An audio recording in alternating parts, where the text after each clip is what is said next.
What's crappin', y'all? Today we're going to take a link out of this KTM 85. We tried to adjust it. We have a race coming up, and we went to adjust the chain and ran out of adjustment before the chain was tight enough. So we're going to take a link out of it using a chain brake.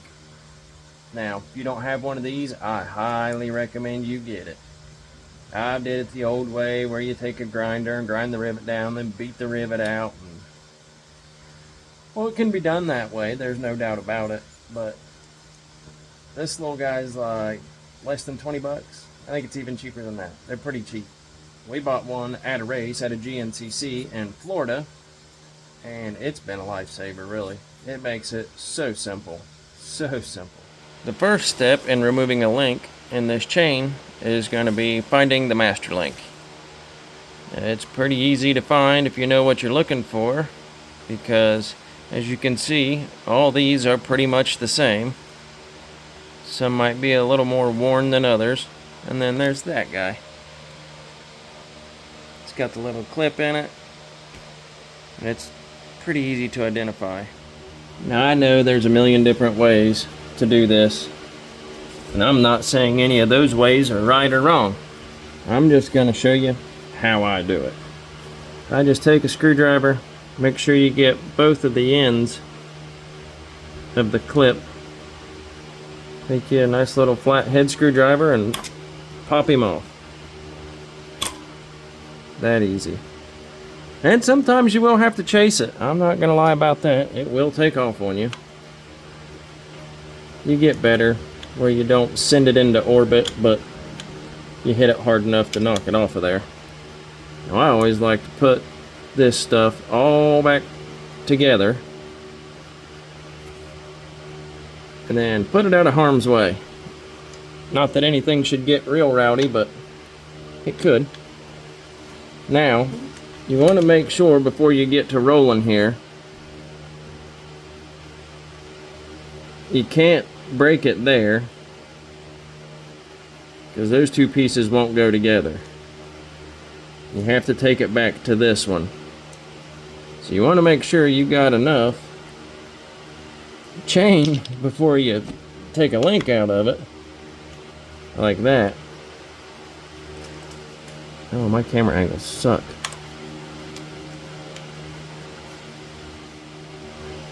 You want to make sure you got enough chain to make it back up once you take the link out. Like that. Because you can't just take that piece out. This one will not mate up to that. So imagine that with that gone. It has to be like that. If you remember, that's how it goes together. So it has to go back to that one. So always double check and make sure that you've got enough chain, because the last thing you want to do is cut it too short. The old saying, you know, I cut it twice and it was still too short. Yeah, I've done that. So, pretty simple. That rivet will go right in that brake.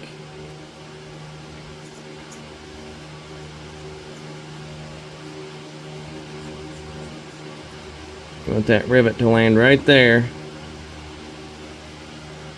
So you stick him on there.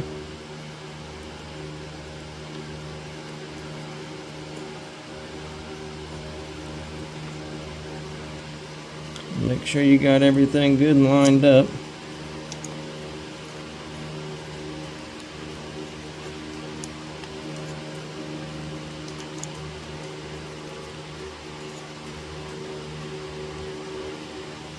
Well, it looks like the old struggle bus has showed up today.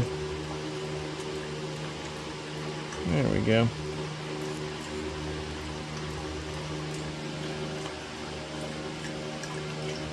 Let's see if I can't get you a better look at it.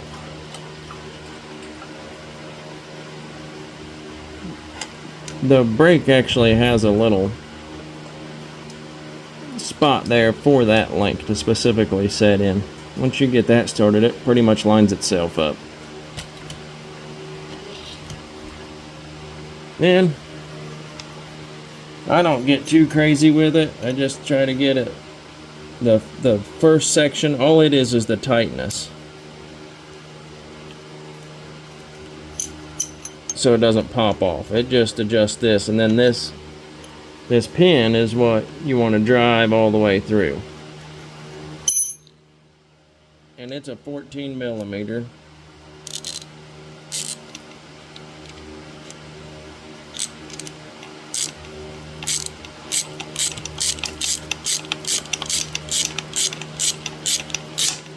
You just tighten it up.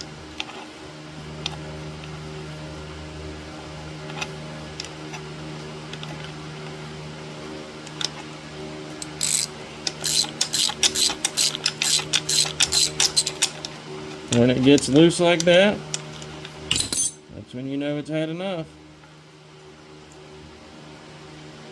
There's our rivet. No grinding, no beating and banging and thrashing.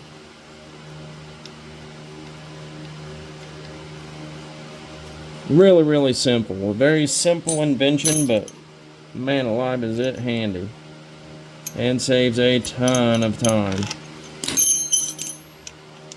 I mean, it literally just falls off. Now, we'll stick our chain back together like so.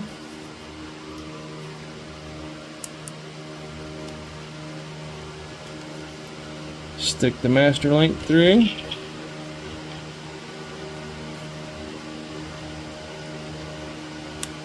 Stick the plate back on. Now comes the tricky part, is getting this bad boy back on. Now, your chain rotates that way. So if you put this clip on like that, as it's rotating, if you get mud or a stick or something stuck in there, it's possible for something to hit that and knock that off, your little clip there. So I always put it on that way. The odds of it happening, I mean, they're not extremely likely, but if you ever race dirt bikes, the dumbest stuff in the world happens. Now I do the same thing in reverse. Get it started, give it a little tap. Sometimes it pops on when you tap it. If not, you can always just pry it on like I did. The only thing left to do is tighten this puppy up. Something to think about is when you're running these in initially, when you're running your chain in to cut your link out, take your favorite lube. That one's mine. They're a fairly local company.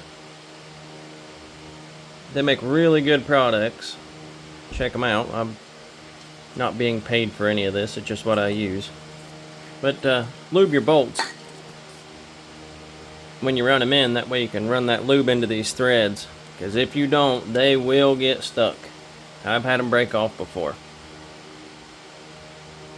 I like to lube them every single time I fool with it. If I got to run it in, I want lube on it. Keep them nice and freed up. But the last thing to do is adjust the chain and roll on. Every bike's different and every bike has its own specifications. I like to do the old 3-finger technique there.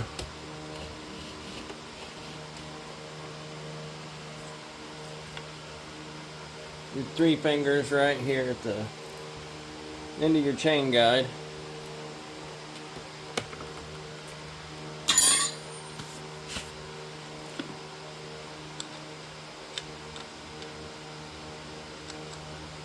And then if you look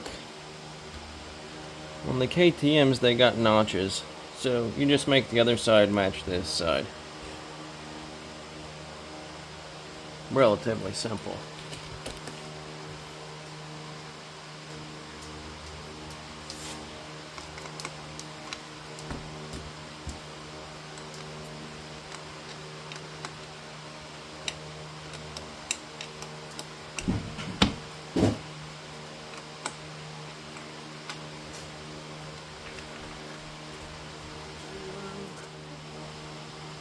What I like to do is, once I get my 3 fingers in there, I like to take a wrench, put it in the sprocket, tighten that chain up, you know, so it pulls your axle against those bolts.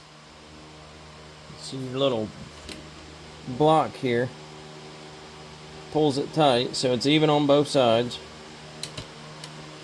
and then I tighten the axle up.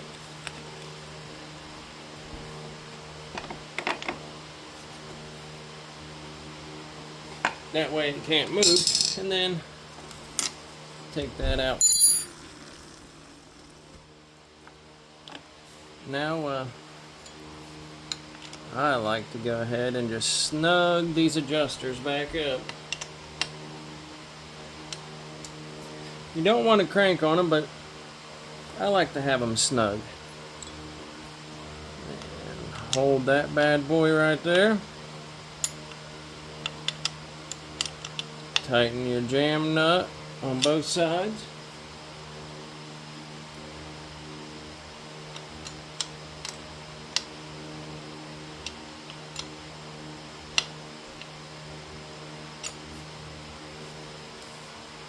And that's that.